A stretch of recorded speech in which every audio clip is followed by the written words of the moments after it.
Le président de la République lance officiellement le projet de construction du monument de la Nation à Nouakchott, un édifice qui contribuera à renforcer l'identité urbaine de la capitale.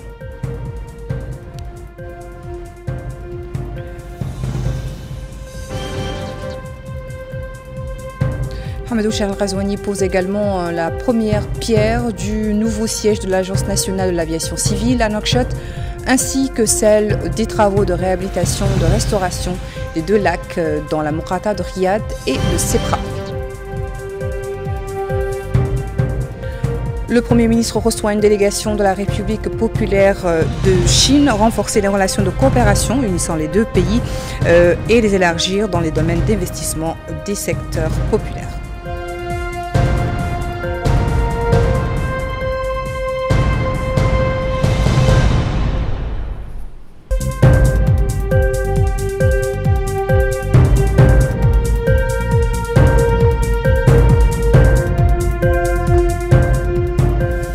Bonsoir et merci de rejoindre à nous pour ce journal. La présidence de la République a promulgué à l'occasion du 65e anniversaire de la glorieuse fête de l'indépendance nationale et conformément à l'article 37 de la Constitution, un décret réduisant d'1 an la peine d'emprisonnement de tous les condamnés dont la condamnation est devenue définitive avant le 14 novembre 2025. Cette réduction ne s'applique pas aux personnes condamnées pour des crimes liés au meurtre avec préméditation, au terrorisme, au vol à main armée, au viol, à la traite des êtres humains et à l'esclavage, à l'incitation à la haine et à la discrimination, au trafic de migrants, au détournement de fonds publics, à la contrefaçon de monnaie, ni au transport, à l'importation, à l'exportation, à l'achat et à la vente, au courtage et à la possession de stupéfiants. Par ailleurs, les détenus ayant déjà bénéficié d'une réduction de peine au cours des 3 dernières années ne sont pas éligibles à cette réduction. Cette grâce présidentielle concerne 183 prisonniers libérés immédiatement ou avec une date de libération anticipée d'1 an, en plus d'autres bénéficiaires, des personnes condamnées avec sursis et celles qui purgent une peine sans être incarcérées. Le président de la République, Mohamed Oucher El Ghazouani, a présidé cet après-midi à Nouakchott la cérémonie de pose de la première pierre du monument de la Nation. Cet édifice alliant forte symbolique et grandeur contribuera à renforcer l'attrait culturel et touristique de Nouakchott. Bokar Bailaba. La ville de Nouakchott va se doter d'un emblème à forte valeur symbolique et architecturale. Il a pour nom Monument de la Nation. Et c'est le président de la République, M. Mohamed Oucher El Ghazouani, qui a posé la première pierre de son monument. Il fait partie d'un programme de modernisation de la ville de Nouakchott. Et il sera érigé à l'emplacement stratégique connu sous le nom de carrefour de la police routière, au point de rencontre de 5 axes routiers principaux au cœur de la capitale. Le monument s'étend sur une superficie d'environ 1,2 hectares. Il disposera d'une tour principale de 65 mètres de haut, 2 ponts reliant l'entrée et la sortie à la tour centrale qui comprend plusieurs étages abritant cafétéria, un restaurant et un musée. À cela s'ajoute une plateforme supérieure offrant une vue panoramique sur la capitale et une autre dédiée à la reproduction d'un modèle du minaret historique de la mosquée de Chinguitti. Ce monument disposera également d'un phare, 4 ascenseurs, un parking, une gare routière, espace vert et éclairage public. Le coût financier de ce monument, qui sera achevé dans un délai de 20 mois, s'élève à plus de 7 milliards de guillas, dont 75% viennent des ressources propres de la région de Nouakchott, l'État prenant en charge les 25% restants. Au cours de la cérémonie, un échange de discours a eu lieu entre les premiers responsables des entités concernées par la réalisation du monument. Idali Fall nous en dit plus. Dans son discours, le ministre de l'Équipement et des Transports a souligné l'importance de cet événement qui intervient quelques mois après l'inauguration du siège de la Société des transports publics et la pose de la première pierre du siège de l'autorité de régulation des transports, dont l'inauguration est prévue prochainement. Le ministre a rappelé que l'aviation civile dans le pays a franchi d'importants pas, lui permettant de s'imposer au niveau régional et international. Cette progression s'est illustrée, a-t-il dit, notamment par l'élection pour la première fois de la Mauritanie comme membre de l'aviation civile internationale. Le ministre a également mis en avant l'ouverture d'une ligne directe entre Nouakchott et Jeddah, ainsi que plusieurs nouvelles lignes nationales. Par ailleurs, le ministre de l'Équipement et des Transports a évoqué les travaux en cours pour la rénovation de plusieurs aéroports à travers le pays, dont certains pourront accueillir des vols de nuit pour la première fois dans l'histoire de l'aviation civile nationale. De son côté, la ministre de l'Habitat a salué l'initiative et la réalisation de ce monument en déclarant que ce monument est bien plus qu'une œuvre architecturale. Il rappellera aux Mauritaniens la solidité des liens qui unissent notre passé à notre présent et renforcera notre identité collective. Au sujet de l'importance du monument de la nation, la présidente de la région de Nouakchott a affirmé que la pose de la première pierre de ce monument par le président de la République marque un moment fort pour la capitale. Ce site permettra aux Nouakchottois ainsi qu'aux visiteurs de voir et de se rappeler concrètement ce qui unit tous les Mauritaniens. Pour sa part, le maire d'Ixar a exprimé sa satisfaction quant au choix de Samokata pour accueillir cette œuvre symbolique. Il a déclaré que Samokata est honoré d'avoir été choisi pour accueillir ce monument emblématique. À travers ces gestes, le président de la République concrétise sa vision d'une capitale moderne tournée vers l'avenir tout en préservant son identité, a-t-il déclaré. Le président de la République, Mohamed Ould-Cheikh Al-Ghazouani, a également procédé aujourd'hui à la pose de la première pierre du nouveau siège de l'Agence nationale de l'aviation civile à Nouakchott. Ce nouveau bâtiment abritera des services et des installations essentielles et bénéficiera d'un système de sécurité intégré comprenant un contrôle d'accès, des caméras de surveillance et un réseau informatique sécurisé, le tout conforme aux normes modernes de sécurité et de qualité de service. Le siège aura une superficie totale de 4 941 mètres carrés, dont 3 000 de surface bâtie, répartis sur 5 niveaux, un rez-de-chaussée et 4 étages. Le coût total du projet s'élève à plus de 162 millions MRU et sa construction devrait durer 18 mois.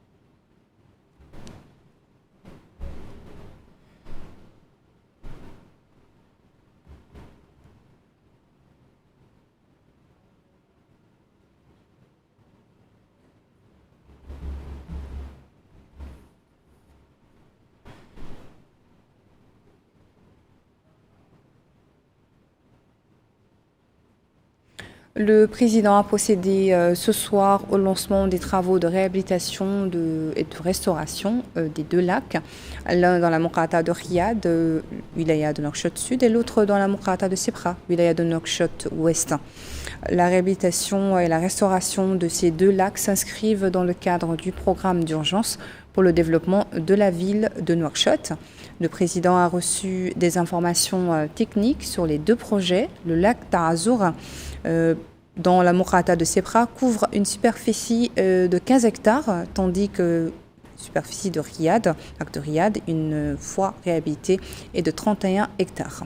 Le coût total du projet de réhabilitation des lacs s'élève à 392 millions MRU, auxquels s'ajoutent les coûts de supervision technique, de suivi et de contrôle.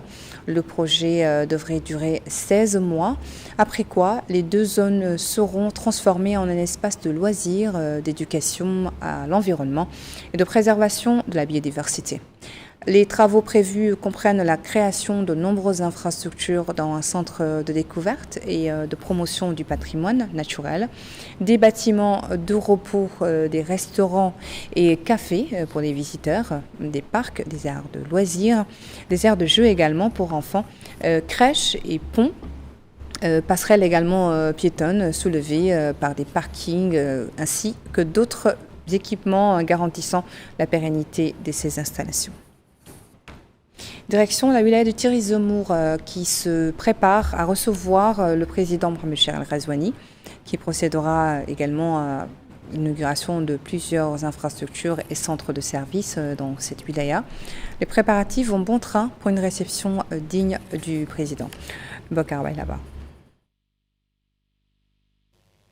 Les habitants de la wilaya du Tizi Zemmour s'apprêtent à réserver un accueil populaire et chaleureux au président de la République, M. Mohamed Rouchi Al-Ghazouani. À Zouerat, l'effervescence commence à monter. Les principales artères de la cité minière sont pavoisées de couleurs nationales. Cet habitant de la ville de Zouerat souhaite la bienvenue au président de la République, indiquant que l'enthousiasme est à son paroxysme, d'autant plus que le président de la République exprime une fois de plus son intérêt pour la wilaya du Tizi Zemmour.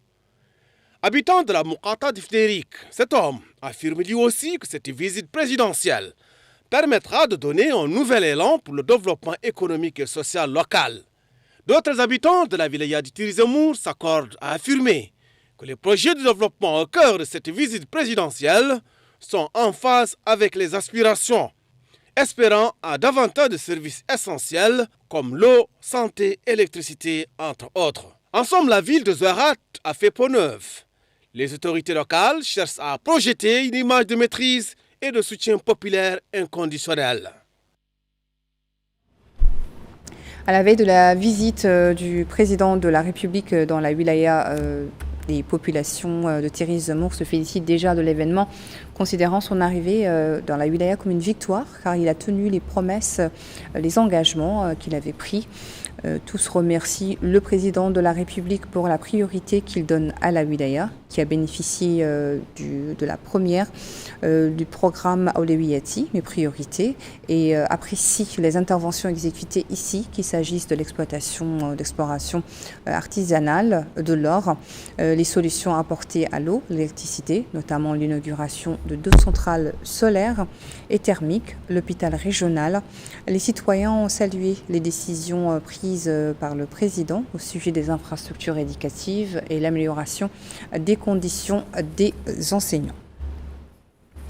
Le Premier ministre Mokhtar Djaï a reçu, je vous le disais en titre, en audience ce matin à la primature, la délégation de l'Assemblée populaire régionale chinoise de la province de Guangzhou, conduite par Jai Shao, vice-président de l'Assemblée populaire régionale. L'audience a permis de passer en revue les relations de coopération unissant les deux pays, ainsi que les moyens de les renforcer et d'élargir dans les domaines d'investissement, dans les secteurs prioritaires, ainsi que la promotion des compétences locales dans de nombreux secteurs. L'entrevue s'est déroulée en présence du directeur du cabinet du Premier ministre, Cher Zidane, de la conseillère chargée des affaires politiques au Premier ministère, Hindoun Aynina, et député Mokhtar Khalifa, président du groupe parlementaire d'amitié mauritano-chinoise. Du côté chinois, l'ambassadeur de Chine en Mauritanie était également présent, Tang Zongdong. Le président de l'Assemblée nationale, Mohamed Bamba Maguette, a reçu ce lundi à Nouakchott une délégation parlementaire chinoise de la province de Gansu en visite de travail en Mauritanie, conduite par Jai Shao, également directeur adjoint du comité permanent de l'Assemblée populaire provinciale de Gansu. Les échanges ont porté sur le renforcement de la coopération interparlementaire et les perspectives d'un partenariat accru dans les domaines économiques, éducatifs et technologiques entre les deux pays. Le chef de la délégation chinoise a salué le rôle grandissant de la Mauritanie sur la scène régionale, tandis que le président Mohamed Bamba Maguette a réaffirmé la volonté de l'Assemblée nationale de consolider les relations d'amitié entre les deux pays et d'explorer de nouvelles pistes de coopération au bénéfice des deux peuples. Le ministre de l'Élevage a achevé hier soir sa visite dans la wilaya de Trarza. C'est plutôt la commission des finances de l'Assemblée nationale qui a consacré sa réunion plutôt tenue aujourd'hui sous la présidence du député Ali Mamadou Khan. Son président examen du budget du ministère de la Justice dans le projet de loi de finances publiques de l'État pour l'année 2026. La commission a suivi une présentation faite par le ministre de la Justice, Mohamed Souidat, dans laquelle il a abordé les chapitres de ce budget et les domaines de dépenses. Notons que le budget du ministère prévu dans la loi projet, loi subventionnée, s'élève à plus de 960 millions MRU.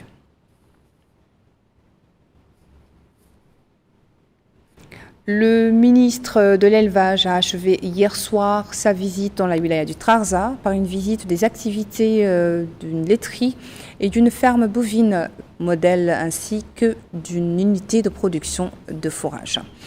Cette visite lui a permis d'observer le travail effectué dans ces installations et d'identifier les principaux défis rencontrés. Une visite qui a également conduit le ministre à l'usine de lait à Rosso, gérée par les producteurs de lait dans la wilaya du Prakna et du Trarza. Les représentants de l'union de ces producteurs ont présenté le plan de travail ainsi que des efforts pour doubler la production et accroître les investissements dans la culture foragère selon les méthodes modernes. Parcours innovant pour la langue arabe, tel est le slogan choisi cette année dans les festivités du mois de la langue arabe lancé aujourd'hui à Nouakchott par le ministre de la Culture, des Arts, de la Communication et des Relations avec le Parlement, porte-parole du gouvernement. Un compte-rendu signé Bokar Bailaba. C'est parti pour le lancement du mois de la langue arabe. Au cours de la cérémonie, une présentation a été faite sur le parcours de la célébration de la langue arabe qui est passée d'une journée à un mois.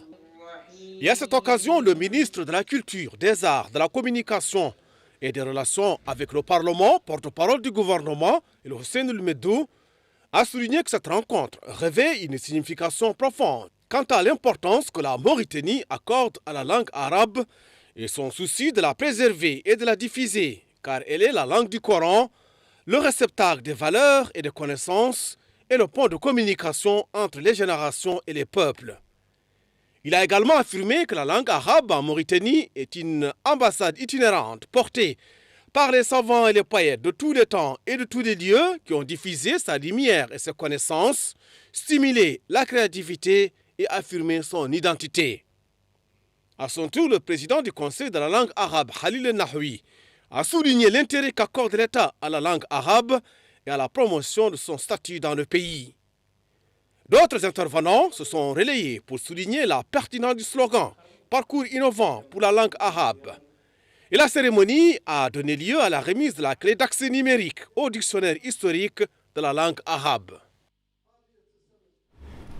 Le ministre délégué auprès du ministre de l'Intérieur, de la décentralisation et du développement local, chargé de la décentralisation et du développement local, a reçu en audience aujourd'hui une délégation de la commune de Doha, capitale du Qatar, conduite par le président du conseil municipal de Doha, Mohamed Khatat.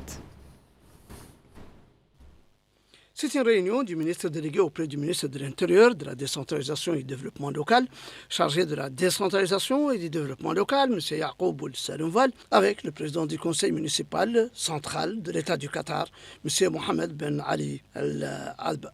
La réunion, qui a été élargie à plusieurs maires des communes de la capitale Nouakchott, a constitué une étape importante dans la mise en œuvre de la coopération entre les institutions locales des deux pays.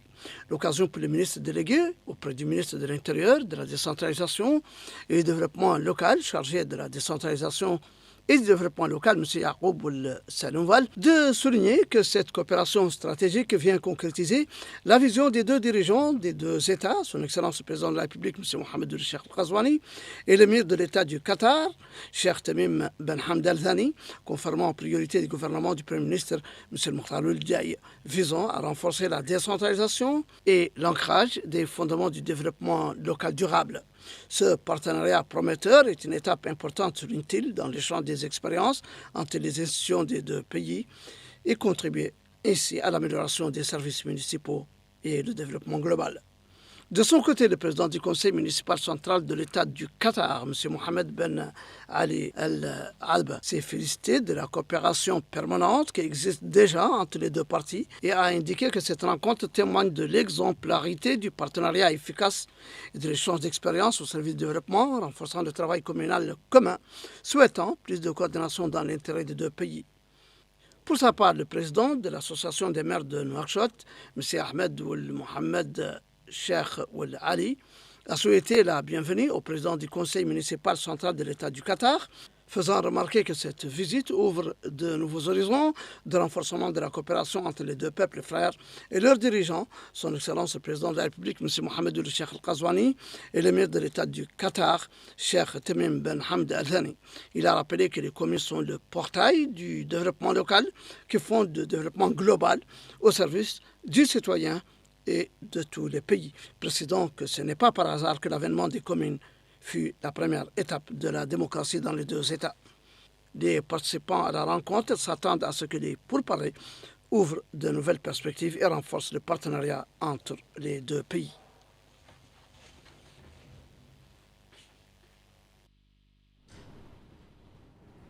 Une délégation de la Commission nationale des droits de l'homme a participé à la 41e session de comité des Nations Unies pour la protection des droits de tous les travailleurs, migrants et des membres de leur famille, dont les travaux ont débuté ce matin à Genève, en Suisse, et qui devraient se poursuivre jusqu'au 11 décembre. Au cours de cette session, le rapport périodique de la Mauritanie sera examiné, lequel comprend ses réponses aux observations du comité présentées lors de la session précédente tenue en 2021. Je vous invite donc à écouter et suivre le président de la commission, El Bekkay Abdelmadek. C'est pour moi un honneur de prendre la parole pour vous présenter la situation des travailleurs migrants en Mauritanie, ainsi que les efforts entrepris par l'État et par la Commission nationale des droits de l'homme pour renforcer leur protection. Voici d'abord un bref aperçu sur la CNDH Mauritanie avec un focus sur ce qu'on appelle le mécanisme de plainte assuré par la CNDH. La Commission nationale des droits de l'homme en Mauritanie, créée en 2006, est régie par la loi organique 016-2017 du 5 juillet 2017 définissant la composition, l'organisation et le fonctionnement. La CNDH est l'une des 7 institutions constitutionnelles de la République islamique de Mauritanie. Son indépendance résonne aujourd'hui à l'international et est auréolée du statut A de l'Alliance mondiale des institutions nationales des droits de l'homme, GANRE. Elle a un large mandat couvrant pratiquement tous les droits de l'homme, droits civils, politiques, économiques, sociaux, culturels, y compris la presse, l'audiovisuel, les élections, la prévention de la torture, les droits de la femme et de l'enfant et bien sûr les migrants. Les travaux du 7e congrès régional arabe de médecine militaire a débuté ce lundi à l'ancien palais des congrès Mokhtar Ould Daddah à Nouakchott. Ce colloque est organisé conjointement avec le 7e congrès maghrébin de médecine militaire. Babacar Nam nous en dit plus. Organisé par la Direction générale des services de santé des forces armées et de sécurité, avec la collaboration de la Commission internationale de médecine militaire, cette rencontre, placée sous le thème « Médecine militaire 2025, réalité et défis » vise à échanger des expériences de recherche sur la réalité et les défis actuels de la médecine militaire. Dans son intervention, le chef d'état-major général des armées, le général Mohamed Val El Raïs, a souhaité la bienvenue aux participants à ce congrès, avant d'indiquer que le secteur de la santé militaire en Mauritanie avait suivi des progrès considérables réalisés par les forces armées et de sécurité en tant qu'institution chargée de protéger le territoire national et d'assurer la sécurité et la sûreté dans tous les pays. De son côté, le directeur général des services de santé des forces armées et de sécurité a précisé que l'organisation de ces 2 congrès permettra aux participants d'échanger leurs expériences et leurs points de vue afin de progresser vers de meilleures perspectives dans le domaine de santé et de relever les défis qui entravent le développement de la coopération médico-militaire. Le général Dr Amar Akadir, ancien président du groupe de travail régional sur la médecine militaire des pays arabes et maghrébins, a quant à lui exprimé la joie des participants d'être présents dans leur 2e pays, la Mauritanie, saluant le niveau et la précision de l'organisation ainsi que l'hospitalité authentique de la Mauritanie. Pour sa part, le secrétaire général de la Commission internationale de médecine militaire, le médecin général Abiy Renix, a affirmé que les défis que posent les guerres, les catastrophes naturelles, les changements climatiques et autres à l'humanité obligent tout le monde au niveau local, national et international à mettre en place des stratégies et des politiques à la hauteur de ces défis. Voilà qui met fin à notre journal. Merci à vous de votre attention. Le rappel des titres à la une. Le président de la République lance officiellement le projet de construction du monument de la Nation à Nouakchott, un édifice qui contribuera à renforcer l'identité urbaine de la capitale.